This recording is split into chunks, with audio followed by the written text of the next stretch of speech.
주님께서 사도 요한을 통해서 주님은 이 세상의 일을 폭로하고 계십니다. 우리 그리스도인들은 그냥 이 세상 살이하다가 그냥 이 세상 살이에 빠져서 우리가 하나님을 바라봐야 되는 그 눈을 잃어버리지 않기를 축복합니다. 이 세상에 있는 것이 무엇인지, 이 세상의 말들에 대하여 우리가 분별하고, 또한 이 세상의 사조들에 대해서도 분별해야 됩니다.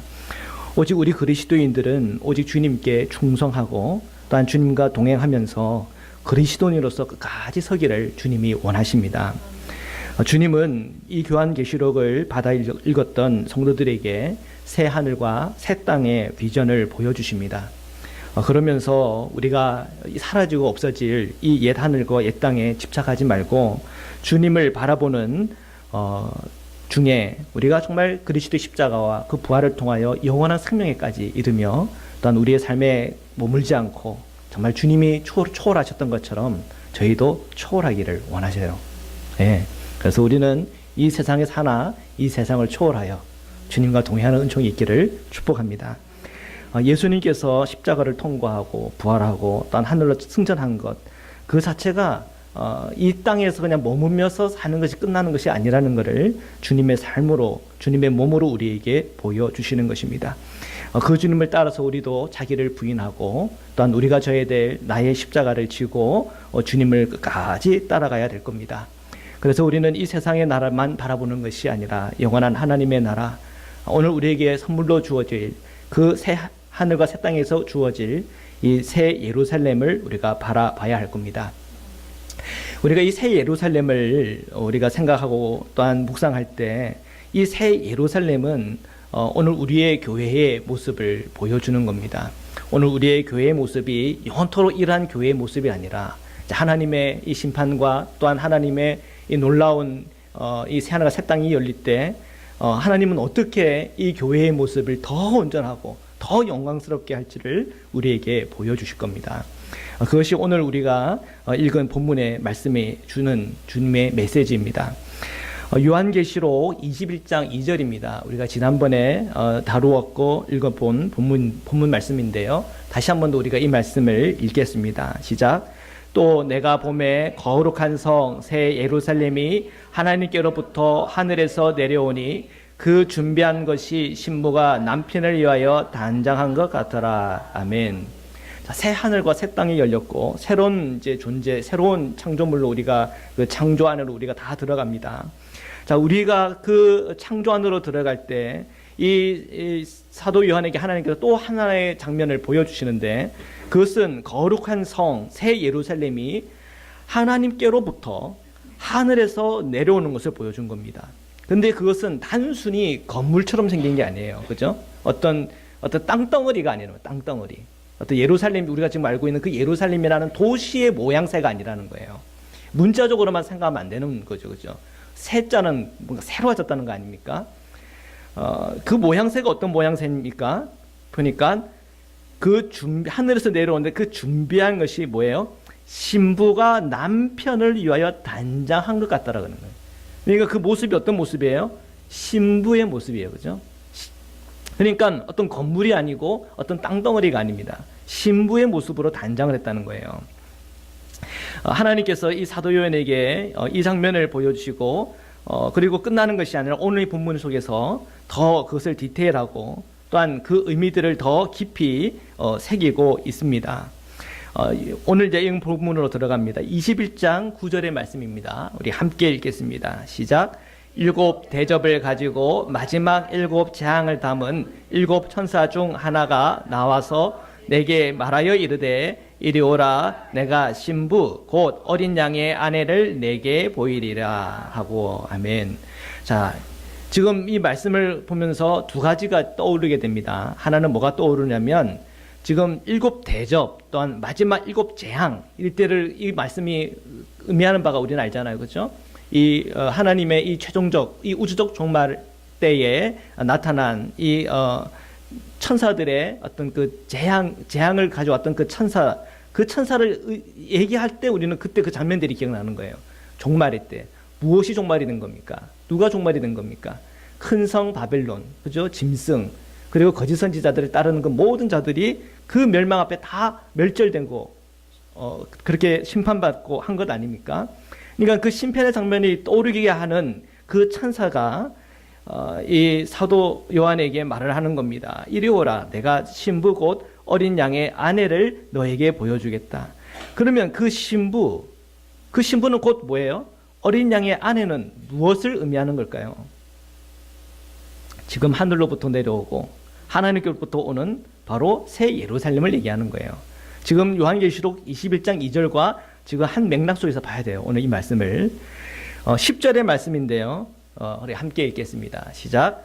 성령으로 나를 데리고 크고 높은 산으로 올라가 하나님께로부터 하늘에서 내려오는 거룩한 성 예루살렘을 보이니. 아멘.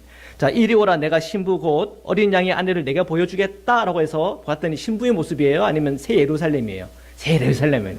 그러니까 새 예루살렘과 이 신부의 모습이 다른 게 아니라는 거예요. 그러니까 새 예루살렘은 어떤 건물이 아니고 땅덩어리가 아니에요.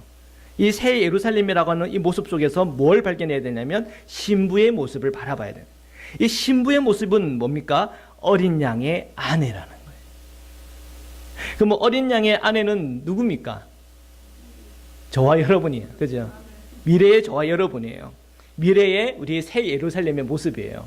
그러니까 오늘 찬송가 중에서 새 예루살렘에 대한 찬양들이 중에서 그 찬양을 그 새 예루살렘에 들어간다라고 하는 이제 그런 표현들이 많이 나와요. 근데 들어간다는 그 개념만 갖고 있으면 우리가 오해한단 말이에요. 요한계시록에 나오는 이 새 예루살렘의 모습이 오늘 저와 여러분의 모습이에요. 그것을 볼 때 교회라고 하는 것은 건물이에요, 사람이에요? 사람이란 말이에요. 그 사람인데 그 머리가 뭐예요? 예수 그리스도가 머리라는 거예요. 그러니까 예수 그리스도가 내 마음에 계시고 그 내 마음에 계신 그분들이 모여있는 그것이 교회예요. 오늘 우리가 건물이 이렇게 좋고 아름다운 우리 잔디밭도 있고 주차도 넓고 좋아요. 근데 그보다 더 중요한 거는 뭐예요? 저와 여러분이에요. 저와 여러분의 마음에 예수 그리스도를 모시고 그 주님 안에서 우리가 한 마음 한 공동체가 될 때 그것이 교회고, 그 교회의 미래의 새 예루살렘의 그 모습은 이제 우리가 더 주님과 완전히 연합하고 온전해지는 그 모습을 우리에게 비전으로 보여주고 있는 것입니다. 요한은 높은 산에 올라가서 하나님께로부터 하늘로부터 내려오는 거룩한 성 새 예루살렘을 보았을 때, 그리고 그것에 대한 그 의미들을 그가 들었을 때 그는 감격했을 거예요. 자기가 지금 목회하는 교회와 또한 지금 교우들이 처해져 있는 상황과 형편들을 생각했을 때, 하나님께서 보여주시는 이 하나님의 그 성 예루살렘, 그리고 하나님의 이 신부 곧 어린 양의 그 아내의 그 어떤 모습들을 볼 때에 우리가 그렇게 되는 거구나, 결국은 우리의 교회의 그 미래는 그런 모습으로 가는 거구나 하는 이 영적인 확신이 그의 심령과 마음 안에 들어왔을 거예요. 오늘 읽고 있는 저와 여러분에게도 사도 요한이 받았던 감동과 그 은혜가 있기를 주님의 이름으로 축복합니다. 우리의 이 미래는, 우리의 교회, 이 지상의 교회의 이 미래는 새 예루살렘과 같아야 돼요. 이 지상 교회의 그 미래는 어린 양의 아내의 모습이어야 해요. 그래서 이 말씀은 미래에 될 말씀이지만 오늘 우리에게는 비전이 되고, 오늘 우리가 나아가야 될, 교회가 나아가야 될 방향이며, 오늘 우리 성도님들이 나아가야 될 영적인 방향성이라고 하는 것을 봐야 됩니다. 그래서 이 요한계시록을 읽는 자들이, 또한 이 말씀을 듣고 깨닫는 자들이 복이 되는 겁니다. 왜? 오늘 이 말씀을 통해서 오늘 교회가 어디로 나가야 되는 이 딜렉션을 보여주는 거, 방향을 보여주는 거예요. 우리 성도 한 사람 한 사람이 어느 방향으로 나가야 되는지에 대한 이 딜렉션을, 방향을 보여주는 거란 말입니다. 요한계시록 21장 11절 말씀입니다. 우리 함께 읽으시겠습니다.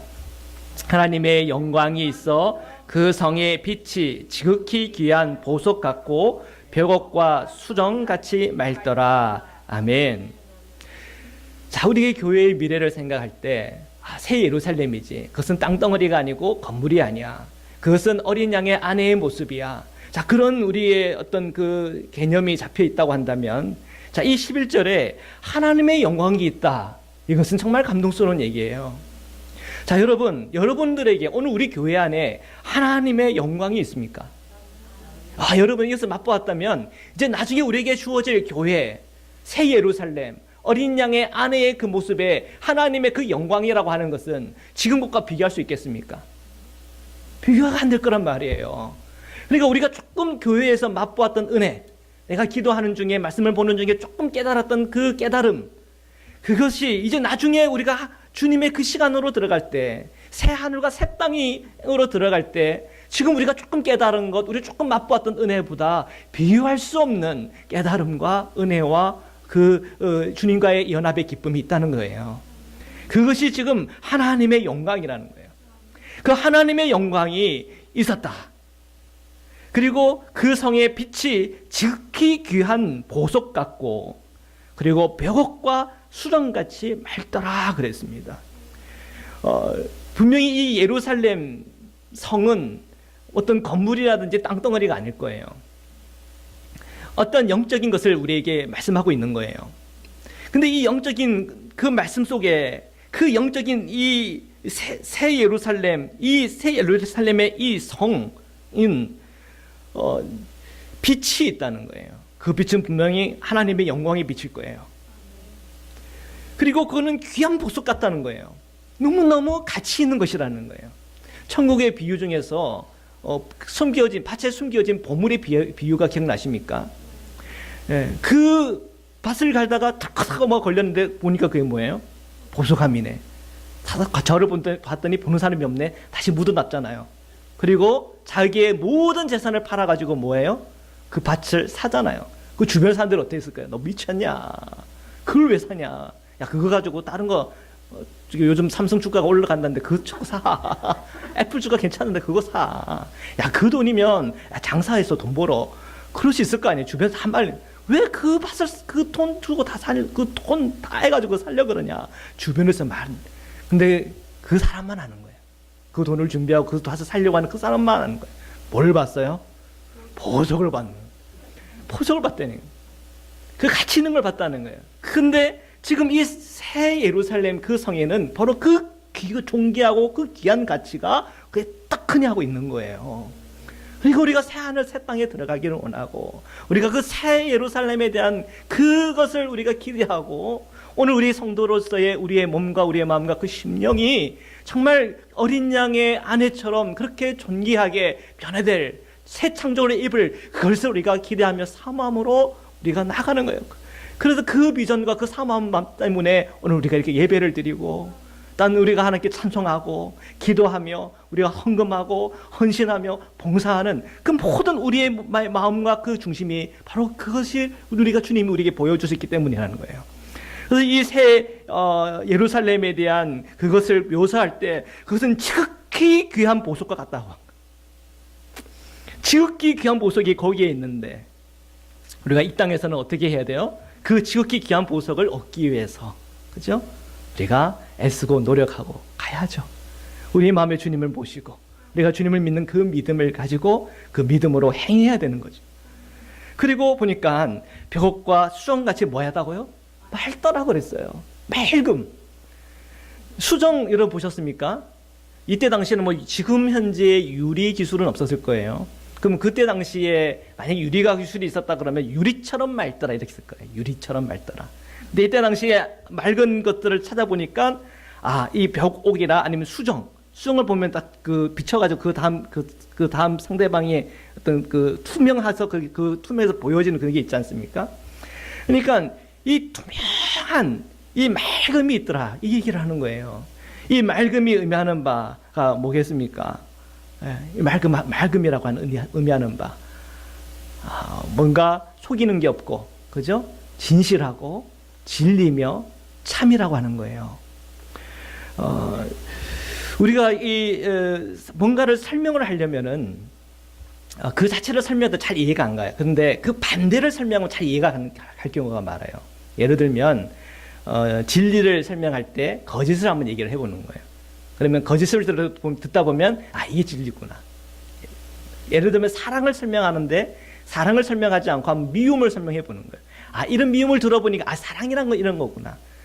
이렇게 설명이 되듯이 그런 거예요. 예를 들면 엄마가 이 아이에게 어떤 엄마가 좋은 엄마냐라고 설명을 할 때 이렇게 한번 얘기를 해요. 야, 너 신문 봐. 이 신문 보니까 엄마 아빠가 게임에 미쳐가지고 아이에게 밥도 안 먹고 굶어 죽었다더라. 야, 이런 애들은 너 엄마는 괜찮지 않냐? 그러면 이제 그러면 야, 이렇게 세상에 이런 험악한 세상이구나. 아이고 우리 엄마 참 고맙고 감사하구나. 어릴 때는 다 그게 넘어오는데 이제 나중에 크면은 예를 들어도 뭐 이런 예를 듭니까? 이렇게 따질 수도 있어요. 아주 위험하긴 하지만 그러나 이 반대적인 얘기를 할 때에 어떤 그 반대에 있는 사람에 대한 어떤 이해가 좀 잘 될 때가 있단 말이에요. 하나님의 그 영광이 임하는 교회, 하나님의 영광이 임하는 그리스도인들과 반대되는 얘기가 있어요. 우리가 읽었던 말씀입니다. 요한계시록 17장 4절에서 5절의 말씀입니다. 우리 함께 읽겠습니다. 시작.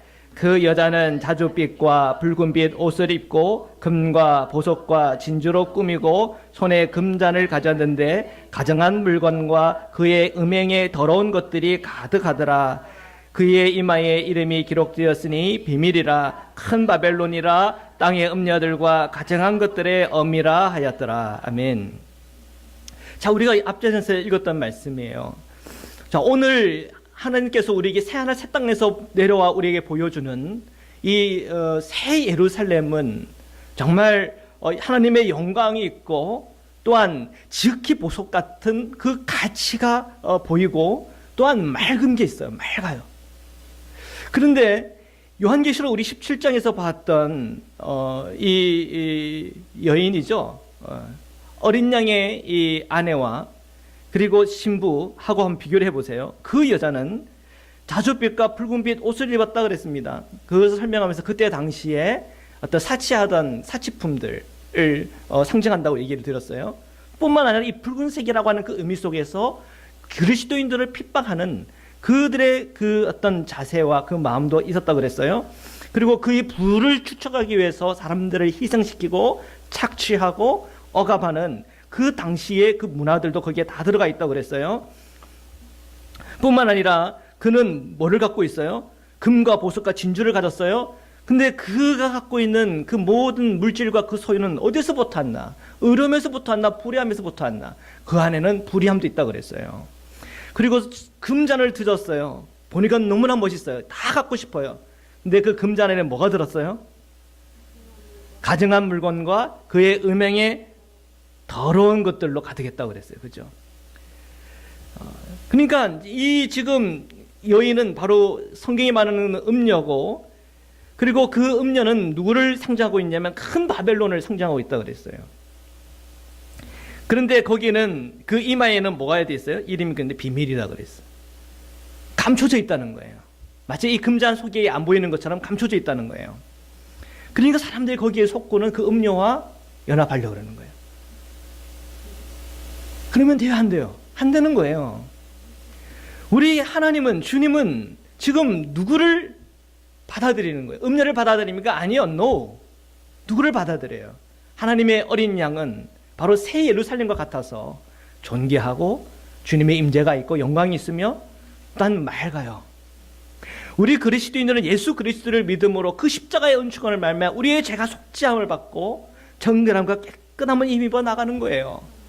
주님의 거룩한 신부로서 준비되는 거예요. 우리가 이 세상을 살아가지만 이 세상은 비록 더럽고 이 세상은 음란하고 이 세상은 온갖 억압과 착취와 또한 우리가 돈을 벌어도 왠지 누구 걸 빼앗아서 누군가를 희생시켜서 돈을 벌고자 하는 그런 것에 대해서 유혹과 미혹들이 막 밀어닥치고 우리가 살아가는 이 세상의 구조와 이 세상의 시스템 속에서는 그런 사악한 것들이 있다 하더라도 우리는 그 시스템 속에서 그냥 아무런 개념 없이 생각 없이 아무런 영적인 분별 없이 살아가는 것이 아니라 이런 험악한 세상, 더러운 세상 속에서 정말 정금과 같이 그리스도 십자가의 보혈의 피로 깨끗함을 힘입고 주님을 바라보고 믿음으로 살아가는 주님 앞에서 순결한 주님의 신부로서 살아가야 됨을 우리에게 대조적으로 보여주는 거예요. 이것은 우리의 미래의 모습이지만 동시에 오늘 우리의 모습이 어때야 되는가, 오늘 우리의 방향과 우리의 디렉션이 어때야 하는가를 우리에게 보여주는 거예요. 그래서 요한계시록 17장과 비교해 볼 때 그것이 너무나 또렷해지는 거예요. 이 세상의 모습은 무엇인지, 이 큰 성 바벨론은 무엇인지, 자, 그리고 이제 이 미래에 오게 되는 하나님의 영광은 무엇인지. 자, 우리는 결국은 이 큰 성 바벨론을 따라갈 것이 아니고 우리는 이 땅에서 그리스도와 함께 동행하며 주님의 말씀을 성취하며 그리스도의 제자로서 충성되게 살아가야 될, 주님의 그렇게 살아가야 될 그 이유를 우리에게 분명히 보여주는 겁니다. 그래서 오늘 이 새 예루살렘의 이 모습은 오늘 우리에게 감동이에요. 그 새 예루살렘의 모습은 하나님의 영광, 그리고 귀하고 그리고 투명하고 맑구나. 오늘 우리의 교회, 곧 나의 모습은 어떠해야 되나? 나도 주님의 영광이, 늘 주님의 임재가, 늘 주님과 동행함이 있어야 되겠구나. 오늘 내가 주님 앞에 존귀한 자로서 살아가야 되겠구나. 내가 정말 투명하고 맑게 거룩하게 이 땅을 살아가야 되겠구나 하는 것에 대한 영적인 도전을 우리에게 주고 있습니다. 그래서 우리는 교회를 사랑하는 것이 단순히 건물을 사랑하는 것이 아니라 오늘 내 안에 살아계신 그 주님을 바라보고 나의 말, 나의 행함, 나의 모든 삶 속에서 정말 오직 하나님의 영광만 보이는 영적인 존재 방식을 우리가 가져야 하는 것이죠.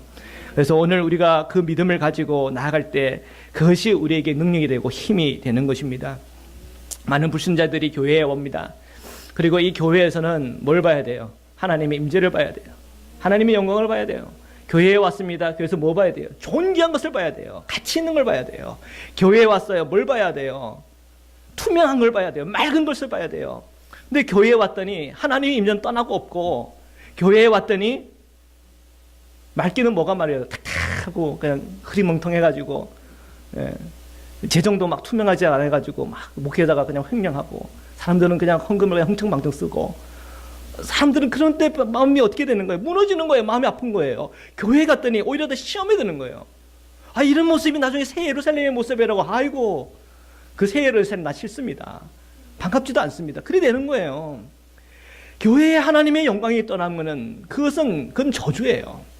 교회에서 하나님의 그 맑음이 없으면 그거는 주님의 그 은혜와 주님의 그 좋은 것들을 다 가로막는 거예요.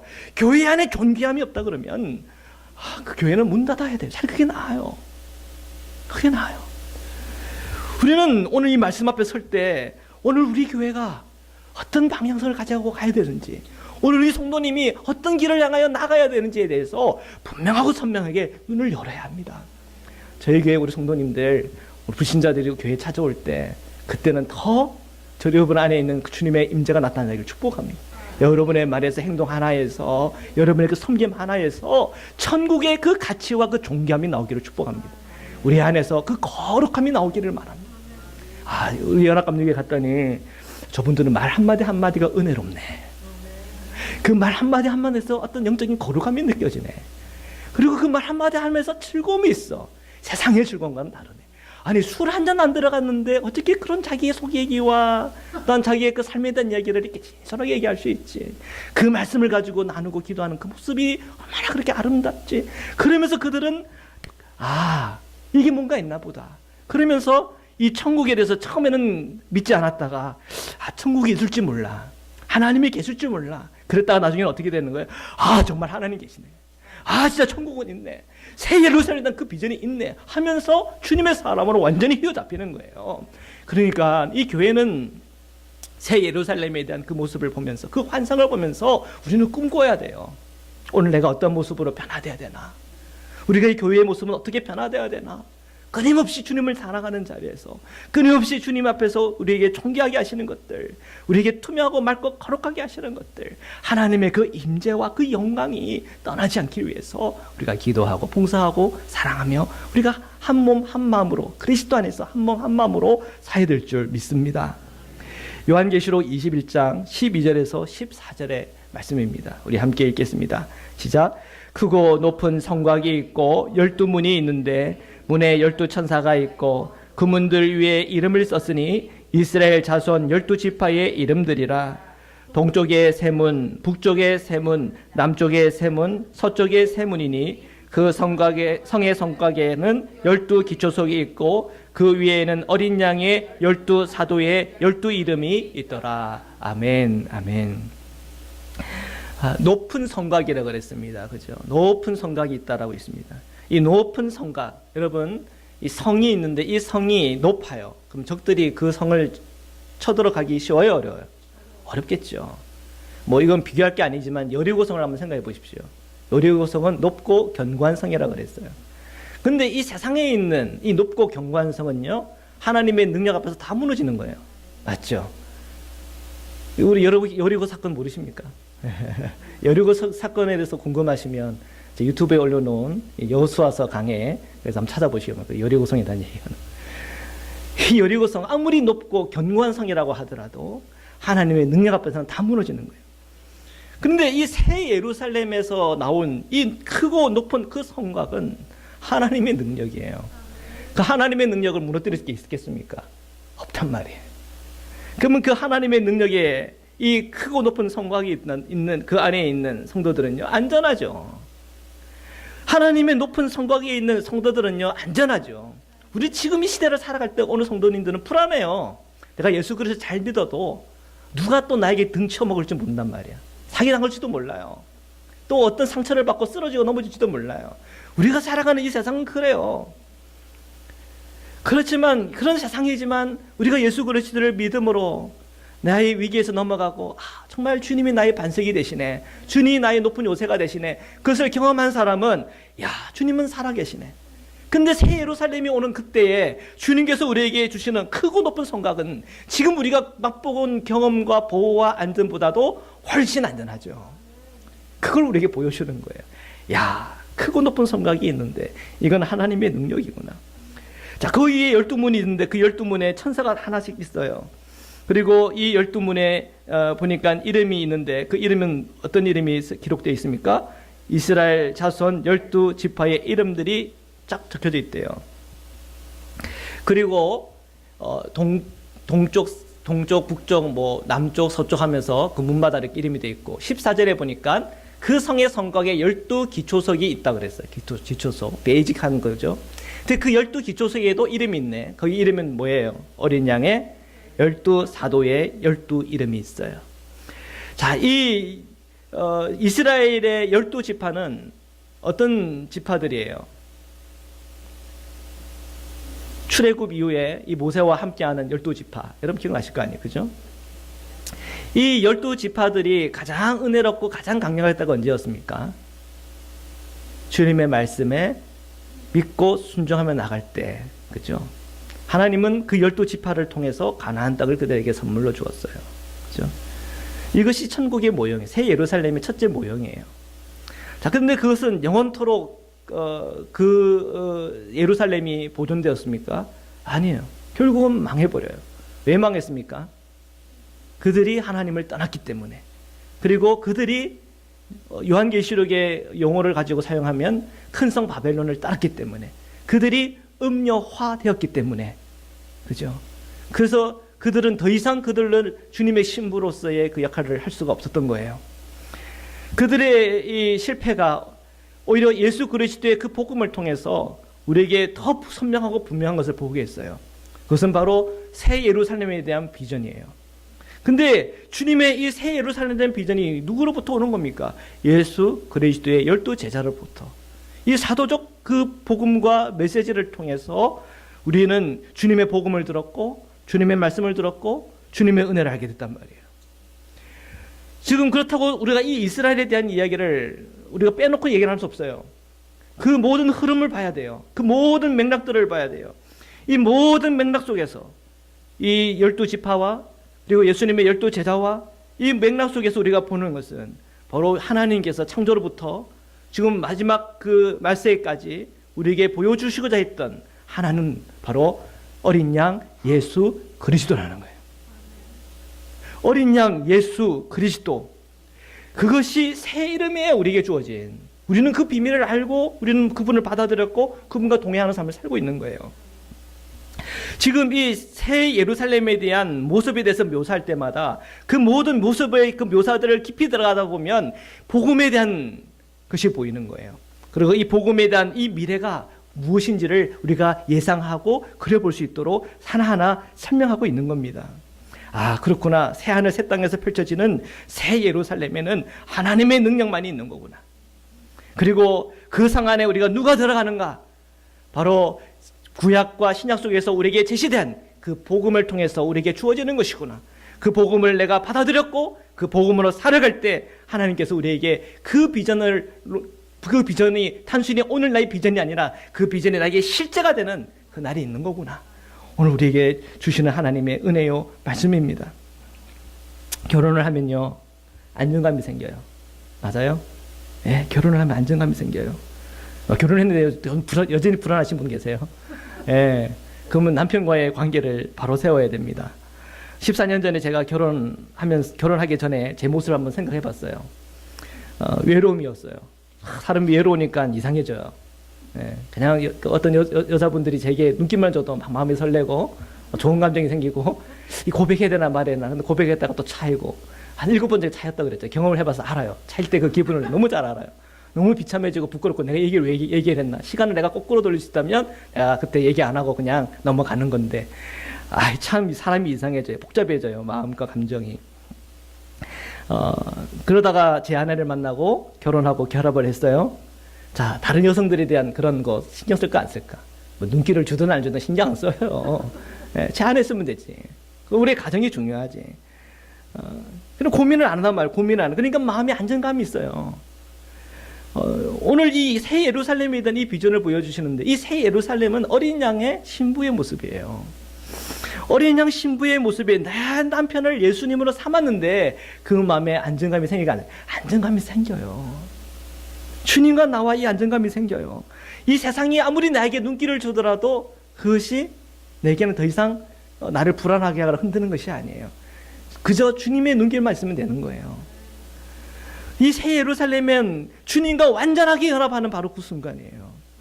그러면 오늘 나의 자리, 오늘 나의 교회는 어떤 자리여야 됩니까? 내 안에 계신 그 어린 양 예수 그리스도와 눈을 맞춰야 되는 거예요. 제가 보니까요, 부부관계도 보니까 남편과 눈을 맞추는 게 중요하더라고요. 여러분의 아내, 남편 서로 눈을 마주치고 있습니까? 그 사이에는 신문지 하나가 가로막고 있지 않습니까? 예. 그 사이에 혹시 핸드폰이 가로막고 있지 않습니까? 남편은 뉴스를 보고 있고 아내는 그냥 그 살림을 보면서 서로 얘기들을 주고받고 있지 않습니까? 눈을 안 봐요. 그러면 외로워져요. 아내도 외로워지고 남편도 외로워져요. 눈을 봐야 돼, 눈을. 저도 지금 제가 눈을 잘 안 맞추는데 설교 시간에 눈 한번 맞춰볼게요. 여러분 잘 저를 보고 계시는군요. 자, 여러분 옆 사람하고 눈 한번 맞아보세요. 눈이 몇 개인지, 코는 어디에 있는지, 이마는 어디 위치에 있는지 한번 보세요. 예. 자, 특히 여기 부부 관계로 있는 분들 한번 서로 한번 아내의 눈을 한번 보세요. 예, 제가 보고 있습니다. 아내의 눈을 보세요. 예. 눈을 한번 보세요. 깊이 보세요. 근데 이 눈을 보도 제가 한번 전에 옛날 설교를 하는 기억이 나는데요. 눈을 봐도요. 한 3분 한번 보세요. 3분을 한번 실험해 보세요. 어떤 일이 나는지. 저는 제 아내하고 한번 봤거든요. 제 아내가 울더라고요. 깜짝 놀랐어. 뭔가 그냥 눈만 봐도 거기에 뭔가 느껴지는 게 있나 봐요. 주님과 나와의 눈이 마주쳐야 돼요. 그리고 여러분 사랑하는 사람들과 그 눈을 마주치세요. 예, 그것이 가지고 있는 영적인 비밀이 있어요. 주님과 나와 연합했다고 하는 그 의미는 주님과 나의 눈이 마주치는 거예요. 우리가 기도하는 그 시간은 주님과 나와 영적으로 눈이 마주치는 시간이에요. 우리가 말씀 보는 시간은 주님과 나와 그 눈이 마주치는 시간이니까요. 우리가 예배하는 그 시간이 주님과 나와 눈이 마주치는 시간이라니까요. 너무나 추정한 일이에요. 주님은요, 이 새 예루살렘에 대한 비전을 보여주시면서 주님과의 온전한 연합이 무엇인지 그 의미를 얘기하고 있어요. 그 새 예루살렘에 주어지는 것은 단순히 유대인 아니요, 이방인까지. 14만 4천에는 유대만 있습니까? 아니요. 거기에는 온 백성과 온 열방과 온 민족이, 여성과 남성과 어린아이들 모든 자들이, 장애자들이 다 거기에는 다 있는 거예요. 주 예수 그리스도를 믿기만 하면, 그리고 그 믿음 속에 살아가는 주님의 거룩한 신부로서의 살아간다면 그 14만 4천은 다 있는 거예요. 14만 4천이 너무 숫자가 짧지 않습니까? 14만 4천이 문자적인 14만 4천이 아니라 그랬죠. 그죠? 예. 그거 문자적으로 얘기하는 건 이단이에요. 신천지에서 그렇게 주장해요. 14만 4천. 벌써 14만 4천 넘은 거 아시죠? 예. 문자적으로 그렇게 아니에요. 우리는 오늘 우리 하나님께서 우리에게 해주시는 메시지를 들어야 돼요. 우리가 새 예루살렘에 대한 비전을 가지면서 동시에 오늘 우리의 교회와 오늘 나를 봐야 돼요. 요한계시록 3장 12절입니다. 빌라델피아 교회에 주시는 주님의 말씀인데 오늘 이 말씀과 연결이 되고 있습니다. 함께 읽겠습니다. 시작. 이기는 자는 내 하나님 성전의 기둥이 되게 하리니 그가 결코 다시 나가지 아니하리라. 내가 하나님의 이름과 하나님의 성 곧 하늘에서 내 하나님께로부터 내려오는 새 예루살렘 이름을 나의 새 이름을 그 위에 기록하리라. 아멘, 아멘, 아멘. 여기에 나오죠? 새 예루살렘. 새 예루살렘. 이제 이 마지막 우리가 요한계시록을 들어가면서 처음 우리가 읽었던 내용 속에과 딱 맞아떨어져 가고 정확히 연결되고 있는 게 보여요. 이기는 자가 돼야 돼요. 이기는 자가 돼야 돼요. 이기는 자가 성전의 기둥이 돼요. 목사님 보니까 문도 있었고 그리고 기초돌도 있었는데 우리는 어디 정도가 기둥이에요. 기둥. 네, 우리는 다 기둥. 얘기했죠. 그렇다고 우리가 내가 이 형체가 변해서 기둥이 됩니까? 이렇게 하면 안 돼. 그렇게 생각하면 안 돼. 물질이 되는 게 아니라고 그랬잖아요, 그죠? 이 영적인 하나님의 이 비밀과 영적인 그 은혜들을 오늘 이 말씀을 통해서 보여주고 있어요. 우리는 주님 앞에 기둥이 된다는 그 의미는 우리가 어린 양의 신부로서 주님과 온전한 연합을 한다는 거예요. 주님은 교회의 머리라면서요. 우리는 주님의 그 몸과 완전히 연합된다는 거예요. 그 은혜를 오늘 우리에게 보여주고 있어요. 새 예루살렘의 이름이 있어요. 뭐예요? 어린 양의 아내. 네, 어린 양의 아내. 나의 새 이름 예수 그리스도. 그 주님의 그 이름을 가지고 우리는 끝까지 주님과 동행하며 나아가야 될 줄 믿어요. 요한계시록 21장 9절의 뒷부분인데요. 다시 한번 읽어보겠습니다. 시작. 이리 오라 내가 신부 곧 어린 양의 아내를 내게 보이리라. 아멘. 아멘. 사랑하는 성도 여러분, 오늘 저희가 주님의 신부로서 또한 어린 양의 아내로서 우리가 살아가기를 축복합니다. 물론 우리가 완전하고 온전하지 못할 수 있습니다. 이 세상이 너무 험악하고 우리가 약하기 때문에 그래요. 그러나 우리가 주님을 의지하고 주님을 바라보고 그 십자가의 은혜 안에 있으면 하나님께서 맛을 보여주세요. 그 맛을 보고 더 맛진 것은 하나님께서 미래에 우리에게 보여주실 거예요. 우리가 그날을 기대하면서 오늘도 우리가 그리스도의 그 길을 다 함께 나아가는 은혜와 은총이 있기를 주님의 이름으로 축원합니다. 말씀으로 우리 기도드리겠습니다. 살아계신 하나님, 오늘 저희의 심령과 그 마음에 성령을 부어주셔서 주님의 거룩한 신부의 삶을 살아가게 하시고 주님의 십자가와 그 부활의 생명을 저희들이 날마다 체험하도록 축복하소서.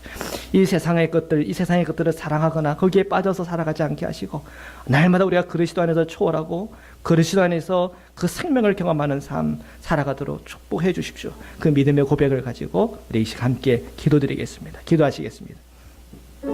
사랑의 주님 감사합니다. 오늘도 주님의 말씀 앞에 섭니다.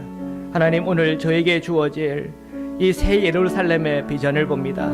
이것이 곧 오늘 우리의 모습이어야 되겠습니다. 주님과 연합하는 자가 되어야 되겠고 주님 앞에 기도하는 자가 되어야 되겠고 주님의 말씀에 붙들리는 자가 되어야 되겠습니다. 내 안에 예수 그리스도를 모시고 주님과 연합하며 동행하는 믿음 가지고 살아가야 되겠습니다. 때로는 이 세상의 음녀대 우리를 미혹하고 넘어뜨리기 위하여 달려오나 그 미혹에 빠지지 아니하고 이 세상의 것에 우리가 무너지지 아니하고 내 영혼이 뺏기지 아니하고 최후까지 우리가 승리하는 자가 되게 하여 주옵소서.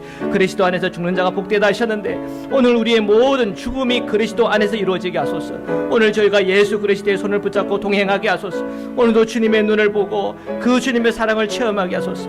오늘 우리 모든 자녀들과의 관계들과 우리 모든 아내 남편들과의 관계들, 우리 모든 교우들의 관계 속에서 주님 우리가 서로 바라보고 눈으로 이야기할 때 우리 안에 살아계신 주님의 은혜와 영광이 흘러나가여 주셔서 저희 교회에 하나님의 그 거룩함과 은혜의 그 물길로 날마다 허락하여 주님의 성령의 충만한 은혜들을 날마다 저희들에게 허락하여 주옵소서. 주님 감사합니다. 역사하여 주옵소서. 사랑의 주님 감사합니다. 오늘 저희가 주님의 신부로 어린 양의 아내로 부름받았는데 저희가 주님을 사랑하는 자리에 늘 서게 하여 주옵소서. 저희가 주님을 바라보고 주님의 그 눈길을 서로 주고받으며 그리스도 안에서 말씀과 은혜와 찬양과 예배의 기쁨이 저희가 다 누려지기를 원합니다. 하나님, 우리가 저희 교회에서 천국을 맛보고 저희 교회에서 그리스도의 사랑을 맛보고 성도와의 교제를 통해서 주님의 그 사랑을 느낄 때 제가 천국에 대한 기대감으로 정말 하나님의 그 나라에 대한 그 열망으로 더 일어날 수 있도록 주님 저희 교회를 축복하시고 저희 성도님들 한 분 한 분을 축복하여 주옵소서. 거룩하신 예수 그리스도의 이름으로 감사하며 기도드립니다. 아멘.